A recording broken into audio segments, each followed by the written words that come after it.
As में specially boys के बहुत सारे पिंपल्स वगैरह होते हैं। क्या वो नेचुरली ठीक हो जाते हैं या उसके लिए ट्रीटमेंट की ज़रूरत है? शुरुआत में बहुत थोड़े पिंपल्स हैं तो नेचुरली ठीक हो सकते हैं। ऐसी कोई क्रीम्स वगैरह जैसे ये कॉमन प्रॉब्लम है पिंपल, एक्ने, ब्लैक हेड्स या फिर सर्जिकल मार्क, तो इनमें काम आ सकें जो ऐसी कोई कॉमन क्रीम्स? कॉमन क्रीम जैसे एक्ने वगैरह होते हैं तो एक्ने की कई सारी क्रीम आती हैं। कई बार ऐसा होता है कि आपके पास कोई पेशेंट आते हैं एलर्जी लेकर और उनको कैंसर डायग्नोज। जो कोई पेशेंट आया उसको लग रहा है कि नॉर्मल एलर्जी है और हमें लग रहा है कि ये कैंसर है, तो नमस्कार, यूनिक समय पॉडकास्ट में आप सभी का बहुत बहुत स्वागत है।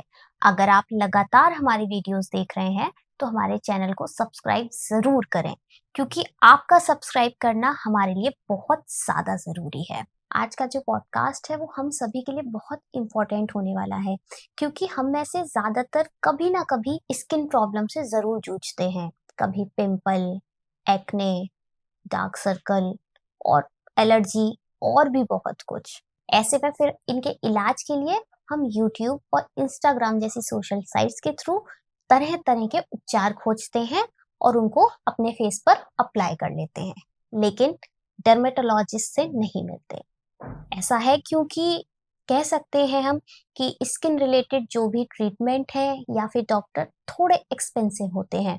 लेकिन आज के पॉडकास्ट में मैं पूरी कोशिश करूंगी कि आपको free of cost skin care से रिलेटेड ज़्यादा से ज़्यादा नॉलेज मिल सके। अब तक आप समझ ही गए होंगे कि आज का जो हमारा पॉडकास्ट है वो स्किन प्रॉब्लम से रिलेटेड है। इसके बारे में हम जानेंगे डॉक्टर अनिल अग्रवाल से। अगर आपको भी कोई स्किन प्रॉब्लम है या आप अपनी स्किन को लेके ज़रा भी परेशान हैं कि उसकी केयर कैसे करें, क्या क्या चीज़ें हमें स्किन के साथ करनी चाहिए, क्या क्या चीज़ें अवॉइड करनी चाहिए, इन सभी सवालों के जवाब अगर आप जानना चाहते हैं तो जुड़ जाइए हमारे पॉडकास्ट में। चलिए मिलते हैं डॉक्टर अनिल अग्रवाल से।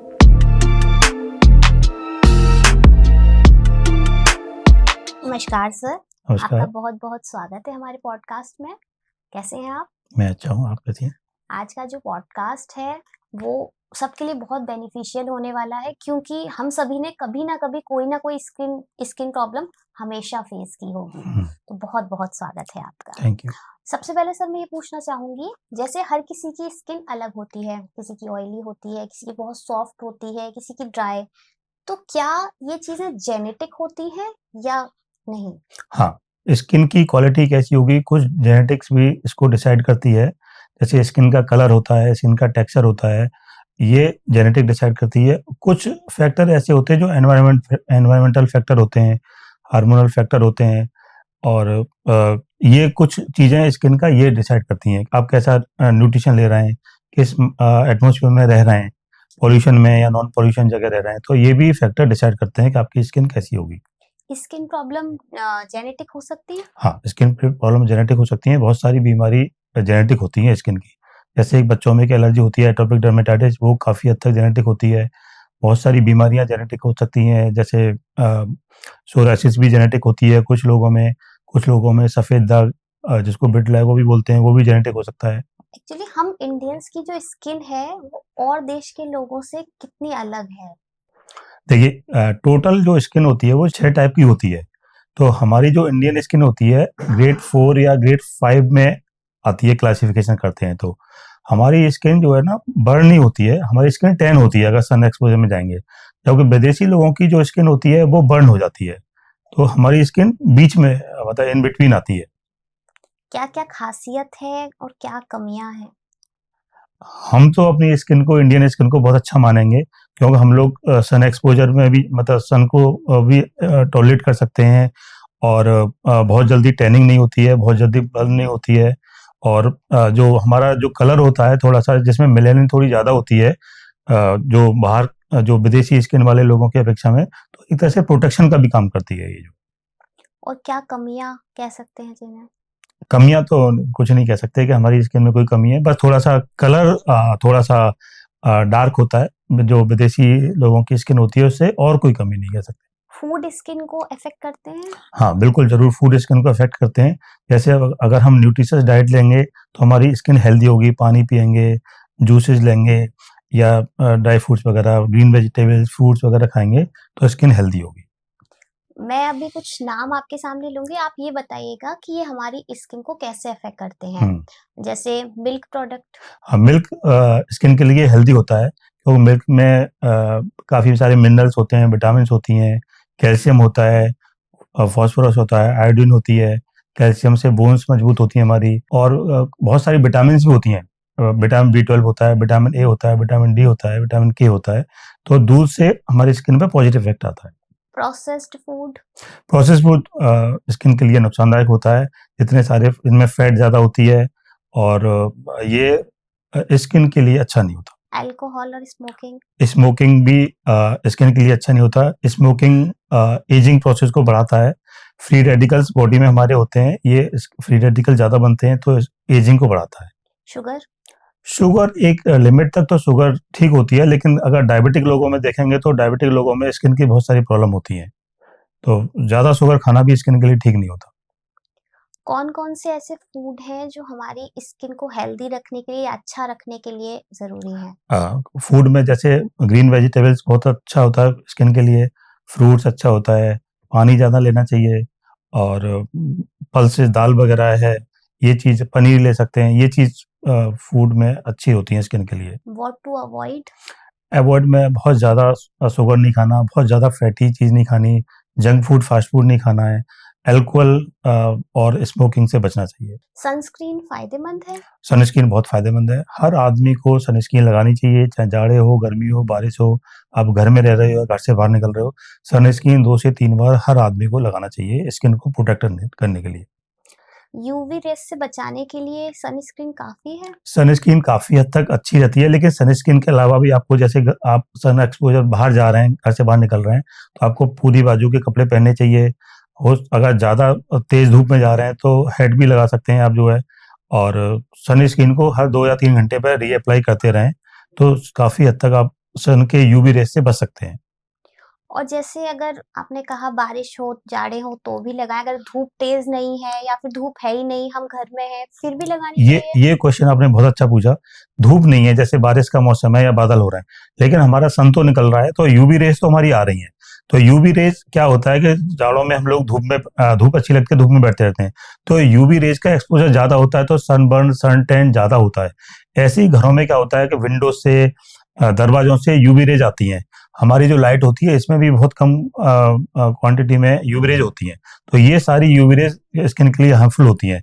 तो आप इवन घर में, या बादल हो रहे हैं या क्लाउडी मौसम है, तब भी सनस्क्रीन ज़रूर लगानी चाहिए एंटी एजिंग के लिए। ये घर वाली बात पहली बार सुनने में हाँ, आई है ये कि मतलब ऐसी लाइट्स भी हाँ, यूवी रेज़ ये को। फैक्ट है कि सनस्क्रीन आपको हमेशा लगानी चाहिए, चाहे घर में रह रहे हैं या बाहर रह रहे हैं। कौन-सी सनस्क्रीन बेस्ट है? सनस्क्रीन स्किन के हिसाब से होती है, जैसे किसी की ड्राई स्किन है, तो उसको ऑयल बेस्ड सनस्क्रीन सूट करेगी, किसी की ऑयली स्किन है तो उसको क्रीम बेस्ड सूट करेगी, किसी का बहुत ज़्यादा सन एक्सपोज़र है तो उसको मोर देन एसपीएफ 50 सूट करेगी। तो डिपेंड करता है कि स्किन कैसी है, स्किन को देख के सनस्क्रीन डिसाइड होती है। फेस पर हम लोग मेकअप लगाते हैं, वो कैसे अफ़ेक्ट करता है स्किन को हमारी? मेकअप में केमिकल्स होते हैं, बहुत लोगों की जैसे स्किन सेंसिटिव होती है, तो इसको कोई भी मेकअप सूट नहीं होता है। बहुत से लोग क्या करते हैं कि सुबह से शाम तक मेकअप लगाते रहते हैं, और बहुत से लोग रात को मेकअप को फेस वॉश नहीं करते, मेकअप को लगा के सो जाते हैं।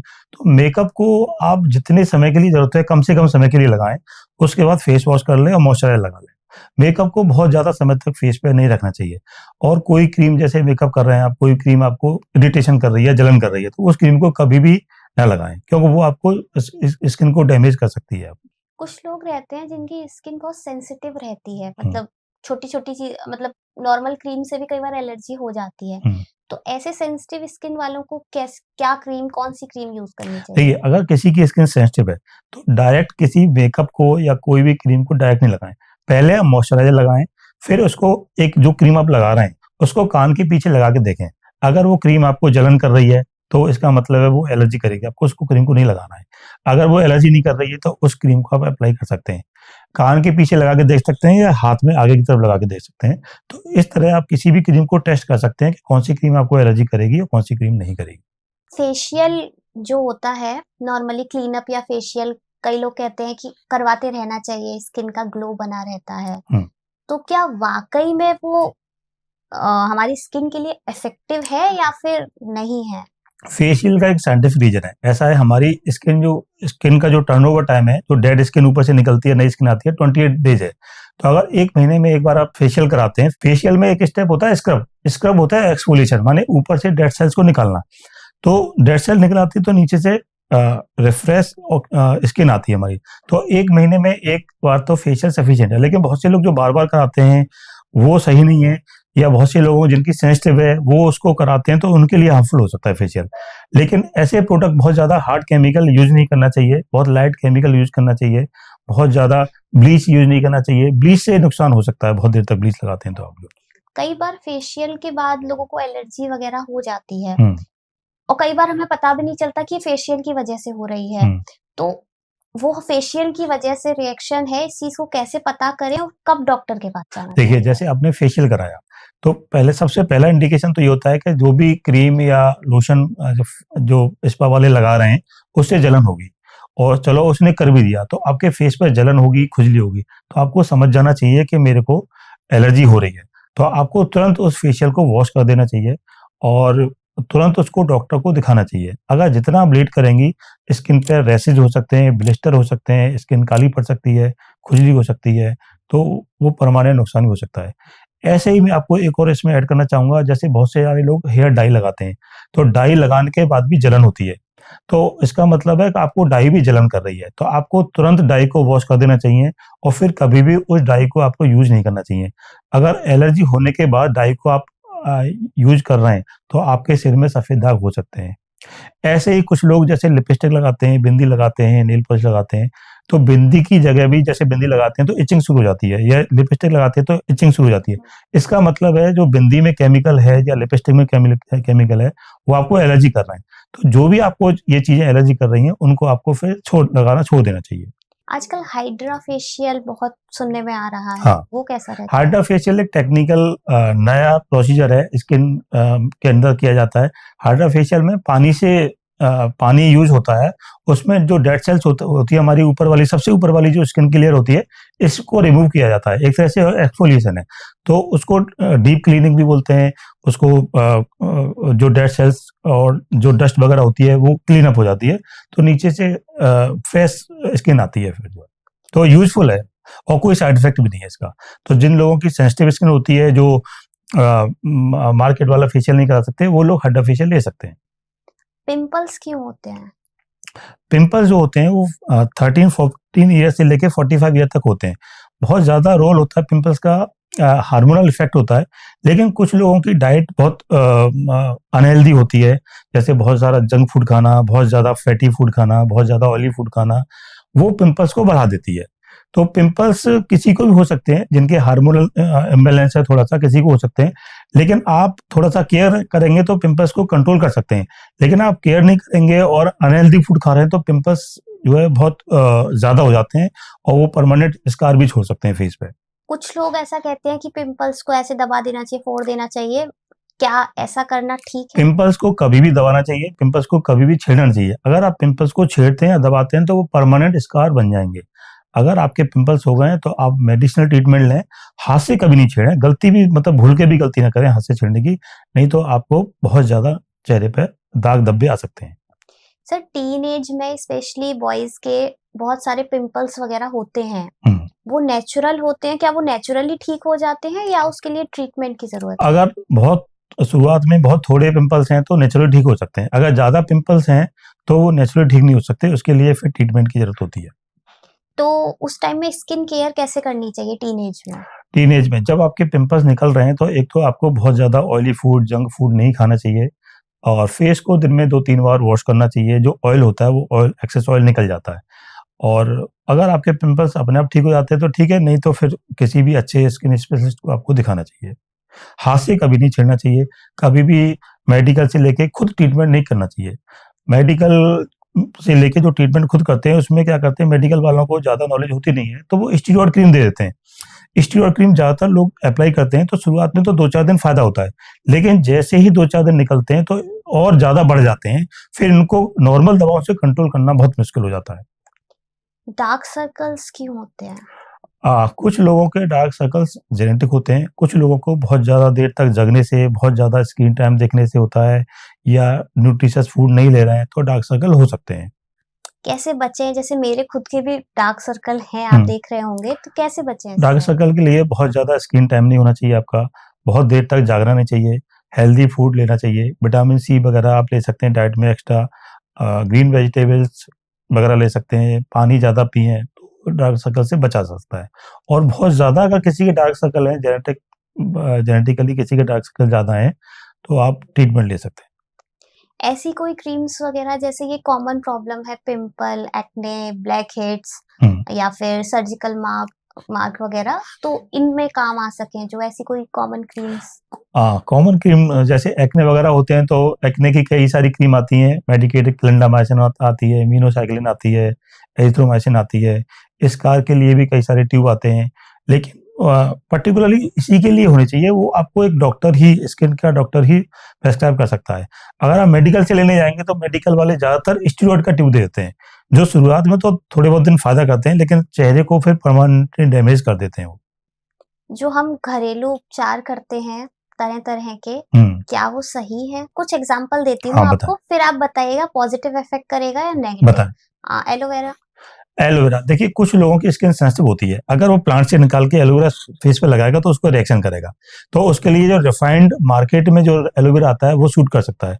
एलोवेरा हर किसी को सूट नहीं करता, कुछ लोगों को एलोवेरा रिएक्शन भी कर सकता है, कुछ लोगों को सूट करता है। मुल्तानी मिट्टी।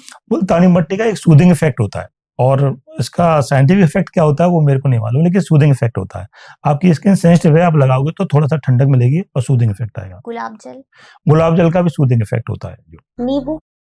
नींबू में विटामिन सी होता है, नींबू एक्सफोलिएशन का काम करता है, तो नींबू कुछ लिमिटेड मात्रा में नींबू फ़ायदेमंद होता है स्किन के लिए। जैसे कहते हैं पिंपल्स वगैरह पे नींबू लगा लो नहीं, तो? पिंपल्स पे नींबू नहीं लगाना चाहिए, पिंपल्स पे नींबू लगाएँगे तो बहुत जलन और इरिटेशन होगा। बेसन।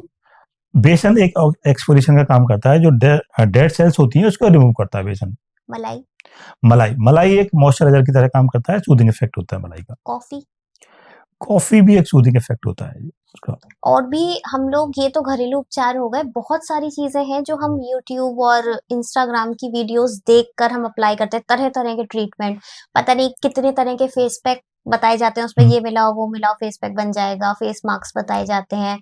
तो वो चेहरे के लिए ठीक रहता है। कोई पेशेंट आपके पास ऐसा आता है जो कहता है हमने वो ट्राई किया था, उसके बाद ये हुआ है? हाँ, ऐसे बहुत सारे आते हैं कि हमने यूट्यूब पे या ऑनलाइन ये चीज़ देखी, हमने ये ट्यूब लगाया, हमें नुकसान हो गया, या किसी मेडिकल से हम लेने गए किसी पिंपल्स का ट्यूब तो हमारे और ज़्यादा बढ़ गए। कभी भी कोई भी ट्यूब चेहरे पे नहीं लगाना चाहिए बिना एक्सपर्ट के ओपिनियन के। कोई जैसे यूट्यूब पे आपको बता रहा है कि ये लगाने से इसमें ये फ़ायदा होता है, लेकिन आपको आपकी स्किन के बारे में नहीं मालूम है। कोई भी ट्यूब आपको स्किन कैसी है उस हिसाब से सूट करता है, उसी हिसाब से रिएक्शन करता है। जैसे आपकी स्किन ऑयली है और आपने कोई अ, ऐसा ट्यूब ले लिया जो रिएक्शन करता है, तो वो रिएक्शन कर सकता है। तो कभी भी कोई ट्यूब इस चेहरे के लिए तो कम से कम मार्केट से लेके ना लगाएँ, बिना एक्सपर्ट ओपिनियन के जो है। हो सकता है कि 10-5% में कोई फ़ायदा कर जाए ट्यूब, लेकिन ज़्यादातर केस में वो नुकसान करता है। ऐसी कोई क्रीम वगैरह है जो हम कॉमनली यूज़ करते हैं और वो हार्मफुल है? स्टीरॉइड जैसे बेडनोवेट ट्यूब, बहुत सारे गाँवों में, शहरों में ये मान्यता है कि बेडनोवेट से रंग साफ होता जी, है, बिल्कुल, मैंने भी सुना है। और हज़ारों लाखों लोग जो है बेडनोवेट को यूज़ करते हैं, और बेडनोवेट की कोई कंपनी मार्केटिंग नहीं करती, लेकिन इंडिया में सबसे ज़्यादा बेडनोवेट बिकती है। वो चेहरे को 2-4 दिन तो फ़ायदा करती है क्योंकि स्टीरॉइड है, और उसके बाद चेहरे का नुकसान ही नुकसान शुरू कर देती है। उससे चेहरे पे बाल आ जाएँगे, स्किन पतली हो जाएगी, स्किन रेड हो जाएगी, धूप में जाएँगे तो आपका चेहरा रेड हो जाएगा, दाने भी निकल सकते हैं, इचिंग हो सकती है। अगर आपने बेडनोवेट 1-2 महीने से ज़्यादा लगाई है तो नॉर्मल डॉक्टर को भी उस स्किन को ट्रीट करने में बहुत टाइम लगेगा, और हो सकता है कि आपके चेहरे पे परमानेंट नुकसान हो जाए बेडनोवेट से। गोरे होने के लिए जो प्रोडक्ट मार्केट में अवेलेबल हैं, क्या इफ़ेक्टिव हैं? वो ज़्यादातर जो मार्केट में अवेलेबल हैं, वो एक्चुअल में आपको नहीं मालूम कि आपकी स्किन पे कौन से सूट करेंगे, तो वो रिएक्शन कर सकते हैं। हाँ, अगर आप किसी डर्मेटोलॉजिस्ट से कोई मेडिसिन ले रहे हैं, तो वो आपको पहले स्किन को टेस्ट करेगा, उसके बाद उसके हिसाब से दवा देगा, तो वो आपको सूट करेंगे। लेकिन अगर मार्केट से आप बिना अपनी स्किन के टेस्टिंग के आप कोई ट्यूब ले रहे हैं, तो वो आपको रिएक्शन कर सकता है। बहुत सारे प्रोडक्ट हैं जो बड़े-बड़े दावे करते हैं कि ये लगाइए 7 दिन में आपकी स्किन ठीक हो जाएगी, स्किन प्रॉब्लम्स के लिए। क्या वो दावे सही होते हैं? नहीं, दावे सही नहीं होते हैं। कोई भी दवा ऐसा तो कोई दावा नहीं है कि 7 दिन में आपकी ये ठीक हो जाएगी। कोई भी आपको जब तक आपकी फेस की स्किन को देख के दवा नहीं देगा, तो वो दावा नहीं कर सकता कि ये ट्यूब आपकी स्किन को ठीक कर देगा। मतलब ऐसे भी पॉसिबिलिटी है कि जो क्रीम एक व्यक्ति को सूट करे और उसके लिए फ़ायदेमंद है, वो हमारे लिए फ़ायदेमंद ना हो। हाँ, 100% ये सही है कि एक क्रीम आपको पर्सन तो अलग की बात है, अगर भाई-बहन दोनों हैं या 2 बहन हैं या 2 भाई हैं, एक के लिए सूटेबल हो सकती है, दूसरे के लिए सूटेबल नहीं हो सकती। तो ये सारी जो स्किन की ट्यूब दवा दी जाती है, वो फेस की skin type, skin sensitive skin है, नॉर्मल स्किन है, ऑयली स्किन है, कॉम्बिनेशन स्किन है, उसको देख के दी जाती है। सफ़ेद दाग की प्रॉब्लम वैसे बहुत कॉमन है, हुँ। बट ऐसा क्यों होता है? सफ़ेद दाग होता क्यों है? देखिए हमारी जो स्किन में एक मेलानोसाइट सेल्स होती हैं, वो पिगमेंट बनाती हैं, इसकी वजह से यूनिफॉर्म पिगमेंट होता है।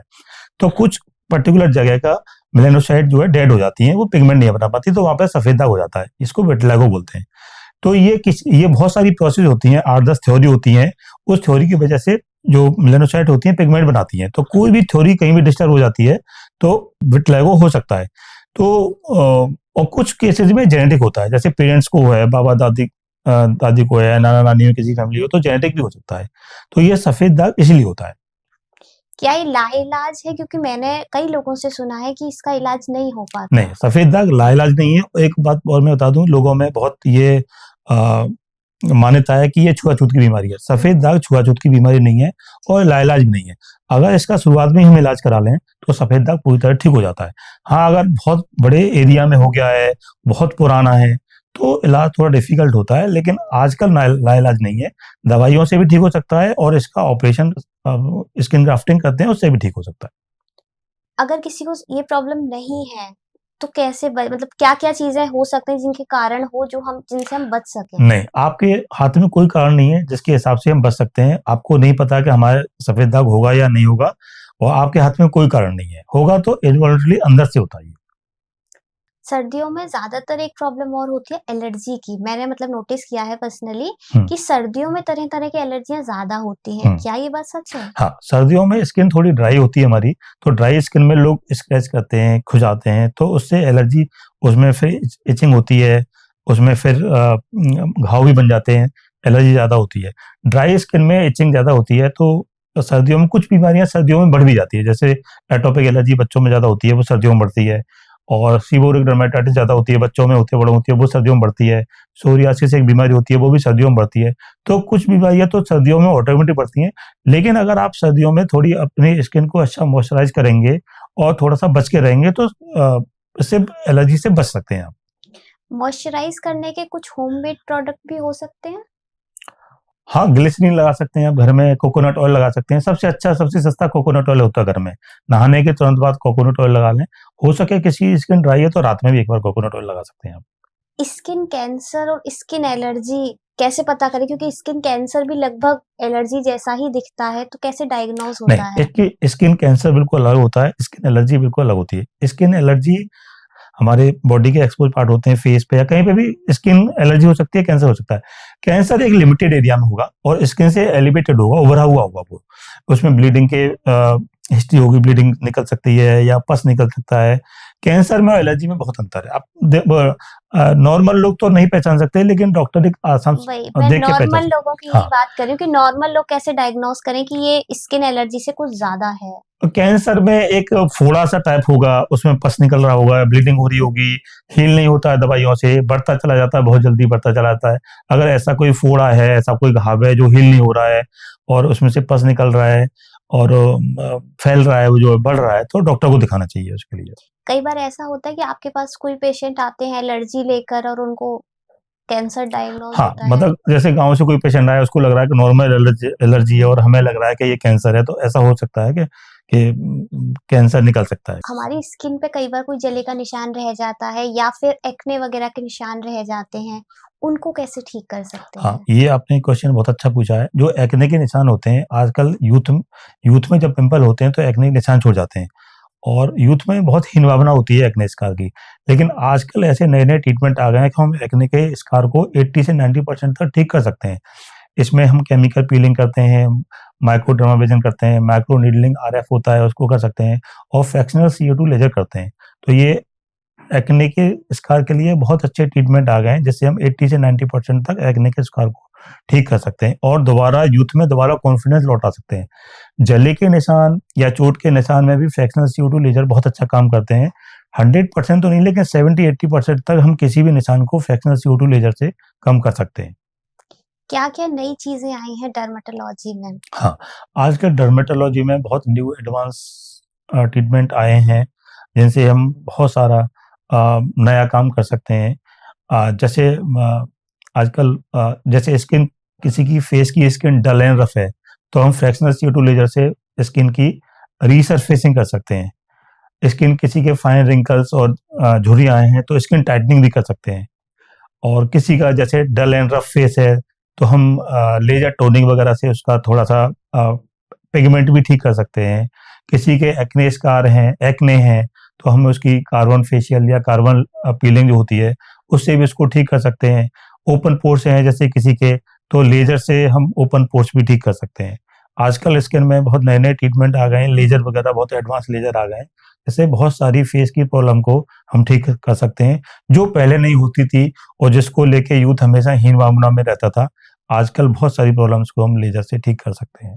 स्किन काफ़ी हद तक सेल्फ कॉन्फिडेंस को लूज़ कर सकती है? बिल्कुल कर सकती है।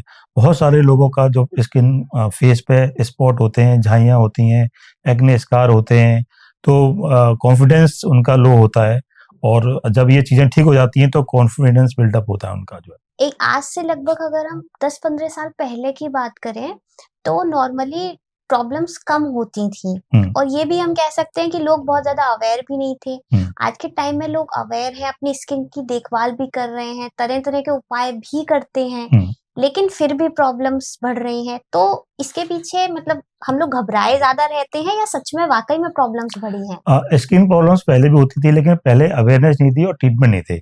आजकल लोग अवेयर हैं और ट्रीटमेंट्स भी हैं। आजकल हर जो आदमी है स्पेशलिस्ट के पास जाना चाहता है, और स्पेशलिस्ट के पास सारे ट्रीटमेंट हैं उसके जो है। तो अब अवेयरनेस बहुत बढ़ गई है, चाहे सोशल मीडिया के थ्रू हो, चाहे स्पेशलिस्ट डॉक्टर्स के थ्रू हो। तो अवेयरनेस बहुत बढ़ गई है, ट्रीटमेंट, नए-नए ट्रीटमेंट भी बहुत आ गए हैं। तो काफ़ी सारे ट्रीटमेंट जो पहले नहीं होते थे, काफ़ी सारी स्किन डिजीज़ का, अब वो ट्रीटमेंट पॉसिबल है। स्किन केयर कैसे करें? एक तरीके से अगर एक आइडियल स्किन केयर जो रूटीन होता है, वो हुँ। कैसा होना चाहिए? पहले तो हमें सुबह कोई भी सोप या बॉडी वॉश से हमें नहाना चाहिए। उसके बाद हमें विंटर्स में मॉइस्चराइज़र ज़रूर लगाना चाहिए। उसके बाद हमें फेस पे सनस्क्रीन वगैरह लगानी चाहिए। पैरों में हम क्रैक्ड फीट जो होते हैं उसमें ग्लिसरीन वगैरह लगा सकते हैं या वैसलीन वगैरह लगा सकते हैं। गर्ल्स और बॉयज़ की स्किन अलग-अलग होती है? मतलब गर्ल्स की स्किन सॉफ्ट होती है थोड़ी, बॉयज़ की स्किन थोड़ी-सी थिक होती है। थोड़ा-सा अंतर होता है स्किन में। तो प्रॉब्लम्स सेम होती हैं या प्रॉब्लम्स भी दोनों की स्किन में अलग-अलग होती बॉयज़ और गर्ल्स में स्किन की प्रॉब्लम सेम होती हैं, लेकिन सीवियरिटी थोड़ी कम या ज़्यादा हो सकती है दोनों में। लेकिन प्रॉब्लम्स दोनों में, कोई भी प्रॉब्लम मेल में भी हो सकती है, फीमेल में भी हो सकती है। है? सर एक प्रॉब्लम और है जो कॉमनली आजकल फीमेल्स के फेस पे बाल आने जैसी प्रॉब्लम्स होने लगी हैं। हाँ, तो क्या ऐसे पेशेंट्स आपके पास भी आते हाँ, हैं? ऐसे पेशेंट बहुत आते हैं, और फीमेल के फेस पे बाल काफ़ी आजकल कॉमन हो गए हैं। वो 2-3 कारण होते हैं जिसकी वजह से फेस पे बाल आते हैं फीमेल में। एक तो हिर्सुटुइज़म एक बीमारी होती है जिसमें हार्मोन्स ज़्यादा होते हैं, उसकी वजह से फेस पे बाल हो सकते हैं। एक पीसीओडी बीमारी होती है, हुँ। उसकी वजह से बाल ज़्यादा हो सकते हैं। कुछ लोग गलत ट्यूब मार्केट से जो बेटनोवेट बताया मैंने, स्टेरॉइड होते हैं, उसको अप्लाई करते हैं, उसकी वजह से बाल आ सकते हैं। तो उसकी वजह से फीमेल्स में खासकर शादी से पहले बहुत हीन भावना होती है बालों के लिए। स्ट्रेच मार्क्स प्रेगनेंसी के बाद मोस्टली वुमेन्स को आ जाते हैं, हुँ। तो वो ठीक हो सकते हैं? हाँ, स्ट्रेच मार्क्स बॉडी में होते हैं। कुछ प्रेगनेंसी के बाद भी बनते हैं, कुछ लोग इनका वेट गेन बहुत होता है, उनके भी स्ट्रेच मार्क बनते हैं। कुछ लोगों के केवल पेट पे होते हैं, कुछ लोगों के शोल्डर, थाई वगैरह पे होते हैं। हाँ, स्ट्रेच मार्क को दवाइयों से और लेज़र से ठीक किया जा सकता है। फ्रैक्शनल CO2 लेज़र इसमें बहुत कारगर होता है, और 70-80% तक स्ट्रेच मार्क जा सकते हैं। क्या गर्मियों में भी मॉइस्चराइज़र लगाना चाहिए? किसी की अगर स्किन ऑयली है, तो मॉइस्चराइज़र नहीं लगाना चाहिए, लेकिन अगर किसी की स्किन ड्राई है और गर्मियों में ड्राई रहती है, तो मॉइस्चराइज़र लगा सकते हैं आप। आपके पास किस तरह के पेशेंट्स ज़्यादा आते हैं? मेरे पास तो सब तरह के पेशेंट आते हैं, एज़ ए डॉक्टर के होने के नाते जो है, लेकिन जैसे सनबर्न के पेशेंट बहुत आते हैं कि मैं धूप में गया, मेरी स्किन जल गई, या हम गोवा घूमने गए या बीच पे घूमने गए तो स्किन जल गई। इस तरह के पेशेंट आते हैं। पिंपल्स के बहुत पेशेंट आते हैं, चेहरे पे झाइयों के बहुत पेशेंट आते हैं, और एटोपिक डर्मेटाइटिस बच्चों में एलर्जी होती है उसके बहुत पेशेंट आते हैं, और स्कार के पेशेंट बहुत आते हैं, चेहरे पे स्कार है या डल फेस है, रफ फेस है, पेशेंट आते हैं। बालों के बहुत पेशेंट आते हैं कि बाल झड़ रहे हैं या बाल कम हो गए हैं, इसके पेशेंट आते बहुत हैं। कॉमन प्रॉब्लम हो गई है बाल झड़ना तो। हाँ, बाल झड़ने की बहुत कॉमन प्रॉब्लम हो गई है। कैसे बचे इससे? बालों में देखिए, बालों के लिए थोड़ा-सा ध्यान रखना होता है। जैसे एक तो बाल नॉर्मल झड़ते हैं। मेनली 50 बाल हमारे डेली नॉर्मल मात्रा में झड़ते हैं, जो नॉर्मल होते हैं। लेकिन कभी-कभी हम 50 बालों को भी एब्नॉर्मल ले लेते हैं, तो हमें ये जानकारी होनी चाहिए कि हमारे बाल निकलते भी हैं और रीग्रोथ भी करते हैं। तो डेली 50, वैसे 50 से 100 मानते हैं, लेकिन 50 बाल तक नॉर्मल माने जाते हैं। कुछ कुछ कंडीशन ऐसी होती हैं जिसमें बाल ज़्यादा झड़ते हैं। जैसे किसी की कोई चोट लगी, कोई ऑपरेशन हुआ, या किसी को कोई लंबी बीमारी हुई, या प्रेगनेंसी के बाद, या कोई बहुत इमोशनल ट्रॉमा हुआ, किसी पेशेंट को साइकोलॉजिकल ट्रॉमा हुआ, इसके 3-4 महीने बाद किसी को लंबे समय तक बुखार आया, इसके 3-4 महीने तक बाल एक्सेस अमाउंट में झड़ते हैं। इसको टीलोजन एवियम कहते हैं। तो ये ध्यान रखें कि ये नॉर्मल कंडीशन है। उसके 3-4 महीने के बाद एक्सेस झड़ते हैं, फिर उसका आप ट्रीटमेंट कराएँगे तो बाल दोबारा रीग्रोथ हो जाते हैं उसके जो है। एक बीमारी होती है एंडोजेनेटिक एलोपेशिया, जो हार्मोन्स की वजह से होती है। उसमें आपको ट्रीटमेंट लेना होता है। उसका ट्रीटमेंट थोड़ा लंबा चलता है, तो बाल आपके रीग्रोथ कर सकते हैं। आपके पास गर्ल्स पेशेंट ज़्यादा आते हैं या बॉयज़? बालों के लिए फीमेल पेशेंट ज़्यादा आते हैं। और प्रॉब्लम्स के लिए? फीमेल पेशेंट थोड़ी ज़्यादा अवेयर होती हैं फेस को लेके जनरली, तो फीमेल पेशेंट ज़्यादा आती हैं। वैसे बॉयज़ को भी अवेयर रहना चाहिए। हाँ, बॉयज़ भी आज के समय में बॉयज़ भी अवेयर हैं। कुछ तो बॉयज़ बहुत अवेयर होते हैं, तो ज़रा-सा भी अगर स्पॉट है फेस पे, या पिंपल्स हैं, या झाइयाँ हैं, या स्कार हैं, तो बॉयज़ आते हैं। एज़ अ डॉक्टर आप हमारी ऑडियंस को कोई संदेश देना चाहेंगे? अगर आपके फेस पे कोई प्रॉब्लम है, दाने हैं, या स्कार हैं, या झाइयाँ हैं, या डल फेस है, तो आपको अपना कॉन्फिडेंस लो करने की ज़रूरत नहीं है। एक अच्छे स्किन स्पेशलिस्ट से मिलें आप, और ट्रीटमेंट कराएँ, तो काफ़ी हद तक आपकी प्रॉब्लम सॉल्व हो सकती हैं, और इसके लिए परेशान होने की ज़रूरत नहीं है।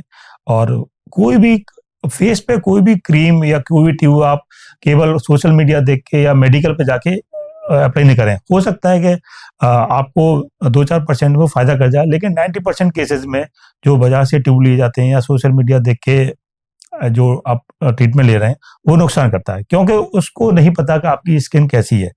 आपकी स्किन को देख के आपका डॉक्टर ही सही इलाज दे सकता है, वो ही आपको फ़ायदा कर सकती है। बहुत सही बात कही आपने। एक तो स्किन और फेस को लेकर हमें अपना कॉन्फिडेंस लूज़ नहीं करना लूज़ सबसे नहीं करना मेन बात। चाहिए। और बाकी हमें इधर-उधर की जगह सही जगह जाना है कि इलाज क्या है। बिल्कुल ठीक। हम नॉर्मली क्या करते हैं, फ़ोन में ढूँढते हैं, किसी ने कुछ बता दिया वो अप्लाई कर लिया। फेस जैसी एक जैसे स्किन जो होती है वो सेंसिटिव होती है, उसपे हम कुछ भी नहीं लगा सकते। फेस के मामले में बिल्कुल रिस्क नहीं लेना चाहिए। हाँ। अब मैं आपको एग्ज़ाम्पल देता हूँ, कुछ लोगों के मस्से होते हैं या मोल होते हैं चेहरे पे, हुँ। और बहुत से लोग उस पे चूना पत्थर लगा लेते हैं, इवन फीमेल भी लगा लेती हैं, जिनके शादी से पहले फीमेल, और उनकी स्किन पूरी बर्न हो जाती है, पूरा परमानेंट स्कार बन जाता है। वो स्कार ज़िंदगी में फिर 100% किसी चीज़ से नहीं जाता है। तो उनसे पूछते हैं आपने क्यों किया? कि हमारे तो किसी पड़ोसी ने बताया, उसने बताया कि चूना अप्लाई कर लो आप जो है। तो ऐसे कभी किसी का बताया हुआ ट्रीटमेंट अपने फेस पे तो अप्लाई नहीं करना चाहिए कभी। नहीं तो आपको हमेशा ज़िंदगी भर पछताना पड़ सकता है। बिल्कुल सही बात कही। आज आपसे बहुत कुछ जाना। जैसे बहुत सारी कॉमन चीज़ें हैं जो हम डेली लाइफ में करते हैं और हमें आज पता चल रहा है कि वो सही नहीं है। हम जी। अप्लाई कर रहे हैं अपने फेस पर, फेस बहुत सेंसिटिव होता है तो उसको इन सब चीज़ों से बचा के रखना चाहिए। बहुत-बहुत धन्यवाद सर, धन्यवाद हमें इतनी आपका। सारी इन्फॉर्मेशन देने के लिए। और इसी तरह के इन्फॉर्मेटिव पॉडकास्ट के लिए आप भी जुड़े रहिए हमारे साथ यूनिक समय पॉडकास्ट में। धन्यवाद।